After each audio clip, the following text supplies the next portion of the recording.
GG, 고고. 아프리카 스타크래프트 자유시 소닉TV와 함께하고 있습니다. 7차 사브제리그 16강 B조의 5번째 경기고요. 여기서 만약 샤이는 이기면 김태균 선수가 승자조를 하게 되는데 어떤 경기 나올지 네오 일렉트릭 서킷 경기 바로 가보도록 하겠습니다. 네, 샤이니 하나 둘 셋. 이창우 하나 둘 셋.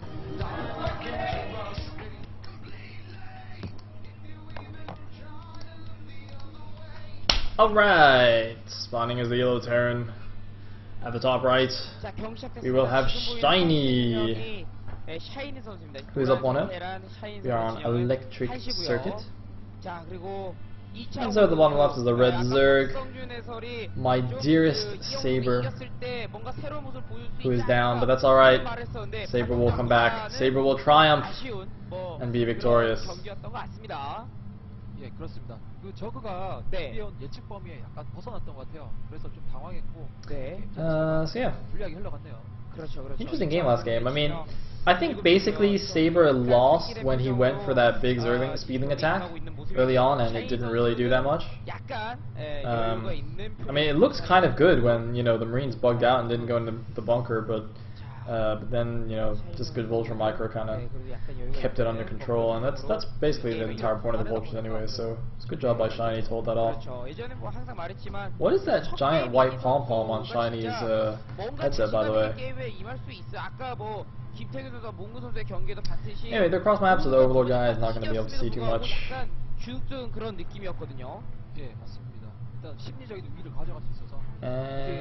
it looks like no wall in from Shinee. You can actually wall in the gap between your main and your natural with just a single depot and barracks, and it's linked tight on this map. Although in Shinee's spawn position, if he did that, his Marines would pop out on the outside of the wall, so that would probably not be ideal. I was actually thinking about this the other day.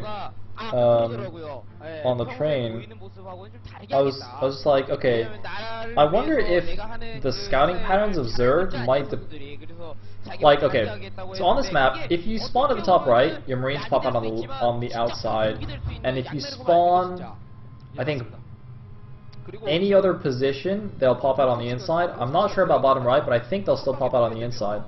So I wonder, so you can see Sabre is actually scouting cross map now. Like, I wonder if he's just, if it's not so much a cross map scout as he wants to know if his opponent is in the top right, so that he knows that it can't be a wall off, if that makes any sense, which limits like the options of what the Terran has. Because if the Terran can wall off with one depot and one barracks, they can do all sorts of crazy shenanigans behind it. But yeah, it's one of those crazy things I was thinking about. So that's what I do in my time. I just think about spawn positions on StarCraft maps. That's why I'm forever a drone. Anyway, we have a 12 hatch versus 1 Rax expand, so very standard stuff here. Most like 3rd hatch being placed at the mineral only.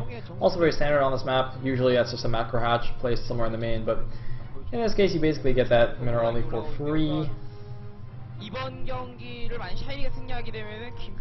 And it looks like we're actually having a gas right away after the expansion, but this could be a number of different things.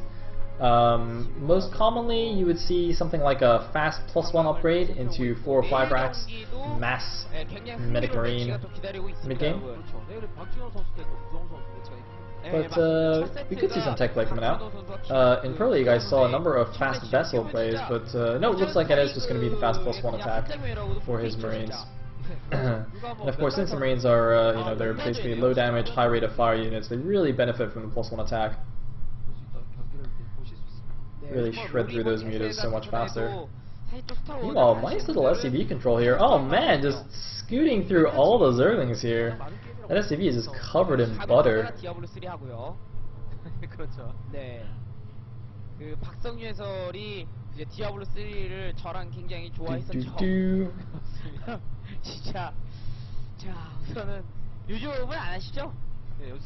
And still just 1 barracks. I'd imagine he's going to add on 3 or 4 pretty soon.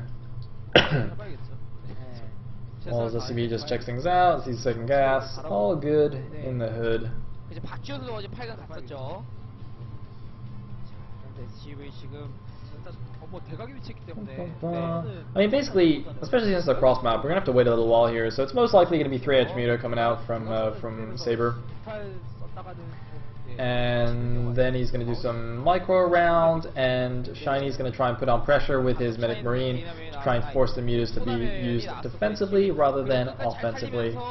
And he has a lot of space on this map, which is interesting. I'm actually not sure who that favors, the fact that they're cross map and is a very open middle.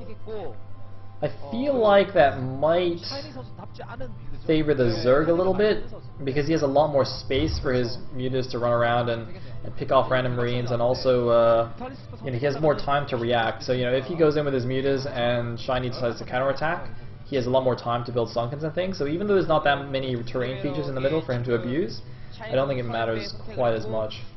Anyway, there are the additional barracks being thrown down.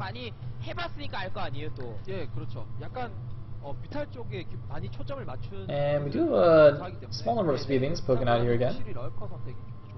Not too many though, and there's plenty of Marines at home this time, so it's probably not going to be able to do too much with those. Maybe just scare the Terran a little bit. Meanwhile, his drone has gone to the top left to take a third base, presumably at the main. Note though that, of course, on this map, it is a little bit more difficult to defend that third, or actually, I guess it's technically a fourth base here, but in regards to how the game is playing out, it's kind of like the normal third base, if you will, because you know he has the mineral only, but I'm not really going to count that as a base. As far as the game goes, because this is very, very standard now to take that hatchery at the top left main. But there's no ramp here defending that, so you can't just defend it with, you know, two well-placed lurkers. It takes a little bit more, so you have to be a little bit more careful about that, especially with Shinee going for a fast +1. Mass Medic Marine style here. Now, I believe that is all Muta's making there, all the eggs, or all the larvae have become eggs. And there's the 5 racks. Looks like +1 not quite done yet, but he's going to start poking out here. Just going to keep the Zerglings, push the Zerglings back a little bit, and start moving across the map. Now, one thing that Shinee does have to also be careful of, though, is Zergling backstab. So as you can see, there's a few Zerglings kind of poking around on the side here. They do have Zergling speed. So if he moves out too far with the Marines, not only does he have to worry about the Mutas, but the Lings can also backstab into his natural and his main. So he has to be wary of that, maybe leave a few units at home to defend. But he's moving out, and see, oh, gonna catch a free Muta there, that's not good for Sabre. But this is what I'm talking about, even though the Marines are moving all across the map, the Mutas aren't feeling so pressured to go back and defend, because there's a lot of time, a lot of space, a lot of ground for those Marines to cover before they can actually reach the Zerg's natural. So he actually doesn't care about those too much, and he's just going to go in with his Mutas. Meanwhile, SCV has spotted the hatchery at the top left, and it looks like the Medic Marine group is actually going to go to that hatchery instead of towards the natural. So going to maybe force the Mutas back now. Looks like one random Marine going across the top going to get picked off quite easily. It's really not that many Marines here, and they're not in good position. They're not kind of bunched up together, protecting each other. So with good Muta micro here, Sabre could definitely just pick these off fairly easily, I think. Although it looks like he's just going to go back now. Is actually flooding out a decent number of Lings. He's got his Hydrogen up, presumably is getting a Lurker aspect now, and oh, running into those Marines a little bit here. He's got to be careful not to get caught here. Oh man, losing 2 Mutas there, just wasn't paying attention. Kind of lackluster Muta control here from Sabre, and I think that's going to cost him this third base here. This hatchery, well, I guess it's a 4th base, but you know, this third gas base at the top left main, it's looking a little bit dangerous from the hold. Looks like actually all the medics got caught at the back here, so these Marines have no medic, but they're just going to focus down the hatchery anyway. And whoa, nice target firing there, grabbing 2 Mutas straight away. The Lings coming in to support. The Lurkers are finished as well. So that is going to be an end here. Wow, even just focusing down the 2 drones and another 2 Mutas here. Oh man, Shinee just getting the absolute maximum value from his Medic Marine. But honestly, that was just kind of poor showing from Sabre, I gotta say. That was more Zerg's mistakes than the Terran playing brilliantly, I think. Anyway, oh, did the Marines see the Lurkers there? They could be stop Lurkers. They are stop Lurkers! Does he see it? Does he sense it? Oh! Nice, trying to pull. Basically, those Mutas were trying to bait the Marines closer to the Lurkers. so you get a lot more of them. He does get, look like 5 Marines there, so not the best thing, not the best in the world. He probably could have got a few more if he was a little bit more careful, more patient, but it's better than nothing.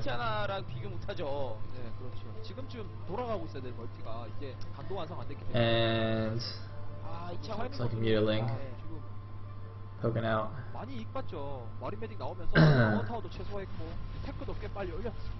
Not that many mutas left though, so not too much they can do. I mean, and so basically the +1 5 racks has worked out exactly as intended for Shinee. The mutas have done 0 economic damage to him, haven't harassed him at all. I mean, he basically could have just not built any turrets and he would have been fine anyway. I'm sure he's built a couple, but not too many. And now, you know, they've gone past the muta stage here. You know, most of the mutas are gone. Sabre's not going to remake them. He's just making some lurkers now, getting into position, but this is really exactly what Shinee wanted.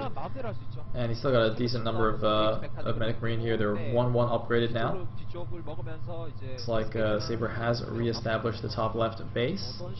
But with the first vessel out, I think that's going to signal it's time to go. And it looks like an armory is actually finished already. So it looks like Shinee is looking to do a mech switch here fairly quickly after this push goes out. I mean, that's something we're seeing more and more often nowadays, is for Terran players to actually just stop at 1-1 upgrades and just start, and you know, as they go for the push, throw down, you know, 3-4 more factories and just completely switch into mech. And the thing is, at the beginning, at the early stages, you can actually just make a bunch of vultures, lay a bunch of spider mines everywhere to give yourself map control, because, you know, Lurkerling Defiler isn't going to do anything against spider mines.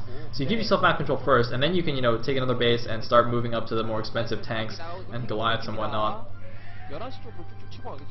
And then just lift all your barracks and then float them around and do scouting and things. Anyway, the attack is coming now, and Sabre really doesn't have too much to deal with it. There's one to be just harassing his gas drones at the top left even.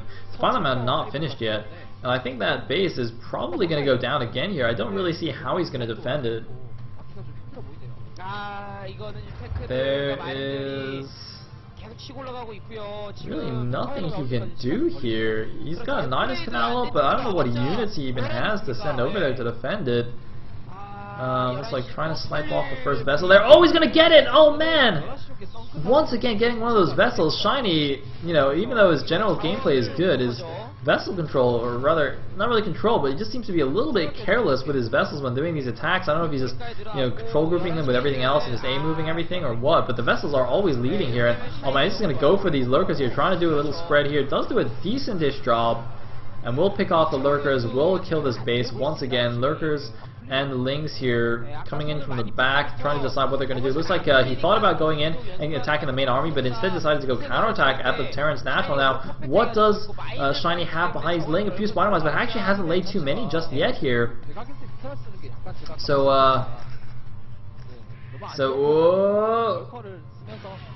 ooh, gets the vessel again. But he has the mines here, and it looks like Sabre doesn't know exactly quite what's there, so he's just going to play a little bit more careful, just leave the lurkers in the back. Meanwhile, double expanding to the 6 o'clock and the bottom right main here to try and recoup what he's lost, losing this, you know, this top left base twice already this game. Meanwhile, Ling's getting a bit confused. That's alright, it's just a couple of Lings getting wasted there. And now the Vulture's going to try and run out. They do have speed. Looks like actually even going to bait these Lings. I thought he would just run straight past and, you know, go harass an Expo or something, but actually try to bait those units into attacking him a little bit just to follow him. Anyway, now the units that clean up that top left base are moving out to counterattack, but there are lurkers and Lings going into the natural with Dark Swarm there, but the Spider Mine is going to do huge damage, taking down most of the lurkers there. Just a single lurker remains. I'm very surprised he decided to go for that. I mean, even if he did want to go for that, he should have at least led with a few Zerglings to try and clear the spider mines, but instead just moving all his lurkers in at once and just suiciding them essentially. He does still have Dark Swarm to help defend his natural here, so the Terran is gonna have to move back. But you know, Shinee, while this has been going on, has got his mineral only going up, and as soon as he realizes that the 6 o'clock is there, the bottom right is there, he can just divert his army to go kill those. Looks like the army is in fact going towards the 6 o'clock now. There's no way these bases are going to survive, even with Dark Swarms out. So really a rough position for Sabre. and it looks like actually Shinee gonna split his forces here. I think it's probably a good move, just kill the base as fast as possible. He does have to be careful though, because well, otherwise this will happen. So he might not even get the hatchery now. I don't think he's gonna get the hatchery. So the 6 o'clock hatchery is gonna be saved, but this bottom right hatchery, very unlikely it's gonna get saved here. And yeah, that Dark Swarm is gonna end that. Wasn't even a medic there to help out, but this base is gonna go down. I'm actually wondering what would have happened if he kept all his forces together with 6 o'clock. I think with the Dark Swarms there, he probably couldn't have done too much anyway, so might as well just send half the forces down here and finish off that that expansion. But these Vultures coming in, as I said, Shinee had been going for that mech switch, and I mean, look at this, he's just laying all these mines all over the place, and now it's very difficult for the Zerg. I mean, how do you deal with these mines? You have Lurkerling, Defiler, none of those are very good at clearing mines. The best you can do is, you know, sacrifice Zerglings running through minefields and trying to clear them without taking too much damage, but it's really not ideal here for Sabre. Basically gonna have to eventually invest in some Hydra upgrades and get a few Hydras out to do some mine clearing. Although of course he would want that eventually anyway, since he's facing a mech late game here from the Terran.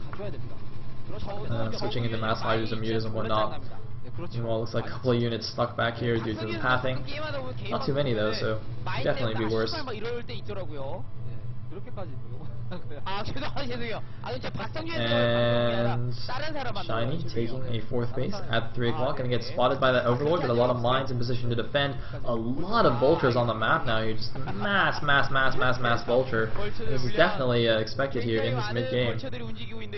Vultures is so versatile dealing with the Zerg. I should really say the Splitter mines are the key thing here. And it's like, oh, can they snipe the Defiler? They should snipe the Defiler. Attack the Defiler. Oh, I think he could have actually sniped the Defiler, but it doesn't quite get it and loses most of those Vultures. But you know, the Vultures, they're fairly cheap, only 75 minerals. They build very quickly. They're essentially just expendable throwaway units that can still do a ton of damage.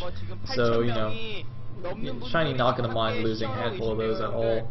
Command Center looks a little bit off, by the way. Obviously, he can lift it and reposition it. That's just kind of funny that he built it. I think he built it like 1 hex too high or something.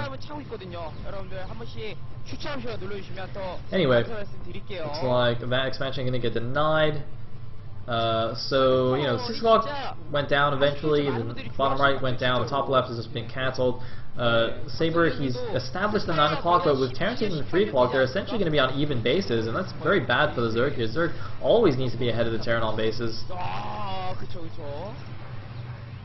And these Vultures just being a huge headache to him, really playing nicely. This is actually really cool to see here from Shinee. I mean, I've seen, you know, recently, because I've seen a few games where, you know, the Terran tries to do this kind of style where they switch into mass Vultures here in the mid to late game, but the problem is if you don't have map control early on and you're not able to get the mines out in good positions, this kind of style really kind of falls on its head. I mean, if you're like, if the Zerg's pushing you back into your own natural and you do this kind of switch, you know, where are you going to lay the mines? Where are you going to put your Vultures? It's a lot more difficult and it works a lot less well. But right now, if you just look on the mini-map, there's, you know, yellow dots all over the place. Those are mostly spider mines here. It's giving Terran so much vision here, so much information of what's going on, and so much map control. Just like a few links going to clean these up. But see, these mines is killing so many of these links, and the Vultures are not that much more expensive than all these links that are going down anyway. And this is really nice for Shinee to even just be trading like this. Looks like there's actually something at the top left there. I wonder if that's an expansion of his as well. I'm a little surprised he'd take that instead of the 12 o'clock, so it might just be a floating building scouting around here.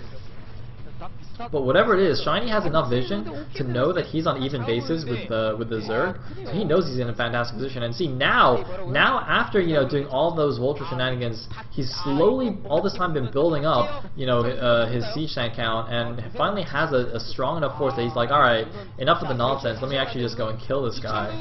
And he's moving across the map. He's moving towards the main actually. Oh, losing a few Vultures to these Lurkers a bit unnecessary. Trying to be fancy, trying to do a spread here, but it looks like actually it's not going to work out for him this time. So got a little bit too cocky there, but that's not a big deal. As I said, you know, those Vultures are pretty expendable. And whoa, just instant GG from Sabre. Just decides that he can't deal with the attack and just GG's out of the game. Man, Sabre with some sick GG timings. I actually like this guy. He's got like my GG timing. Anyway, Shinee goes on to the winners match taking down Sabre 2-0. So the winners match, I believe, assuming they're going to play that next, that's going to be Shinee against Perfect Man. There we go. I kept thinking Pusan, you know, Pusan, Perfect Man, they're both Protoss, whatever. Alright, so it's going to be a PVT next. Shinee versus Perfect Man, and then the losers match will be another ZVT. Wait. Yeah. Yeah, that's right. And the losers match will be another ZVT. It'll be Mong against